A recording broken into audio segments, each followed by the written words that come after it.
Gahlran, the Crown of Sorrow final boss that is set to be in Pantheon 2.0. This is set to be a refresher course for those veterans out there, and a guide for all those new Guardians that didn't have the chance to experience this the first time around. The fight begins by shooting Gahlran in the face, which results in 2 additional copies of the boss spawning in opposite corners of the room. Think Prophecy final boss room, but bigger. First, a few things about the arena.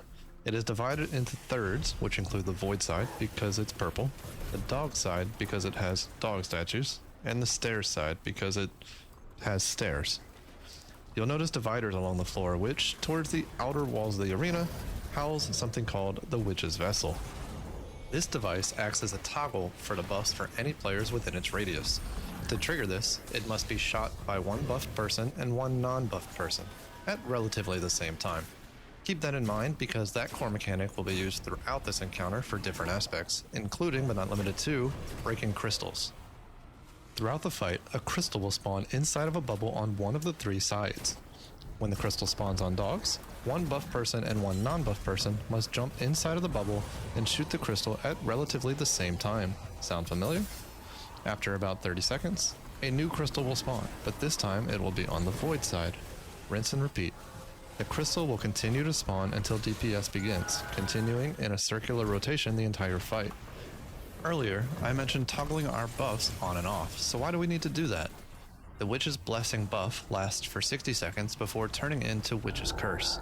I don't remember the exact timing on this death sentence, but it will kill you. This is why it is important to be toggling the buff consistently so that no one dies. So what do we have so far? Crystals spawn in a circular rotation and must be broken by one buffed and one non-buffed player shooting the crystal together.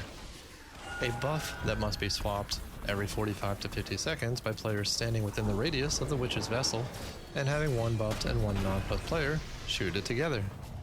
And the room is divided into 3 sides called dogs, void, and stairs.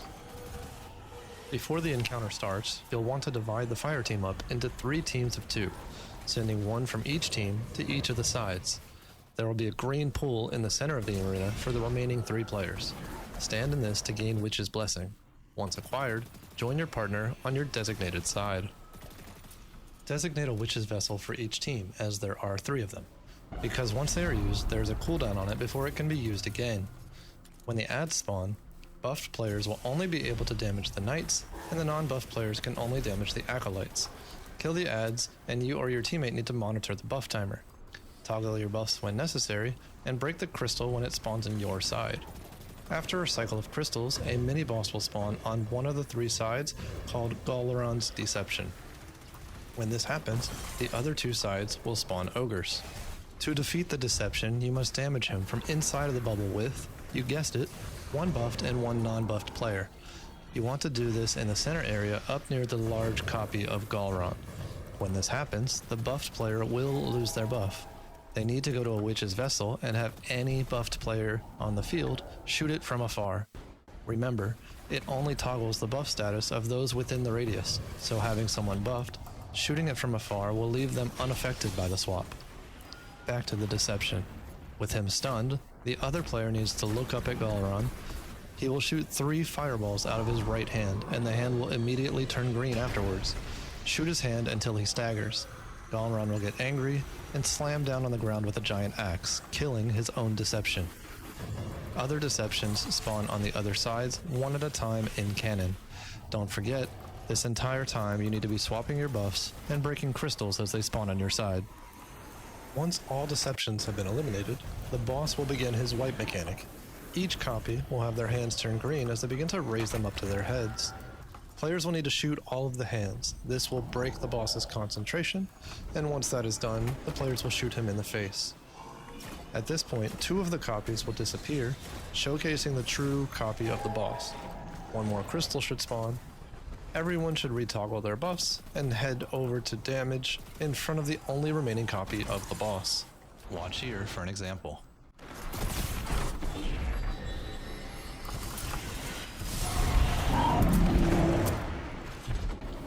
For damage phase, Anarchy was always a good option, and it's getting buffed with the update. If it doesn't come back into the spotlight, Legend of Acreus was another really good option. Precision damage is also viable as his head is a crit.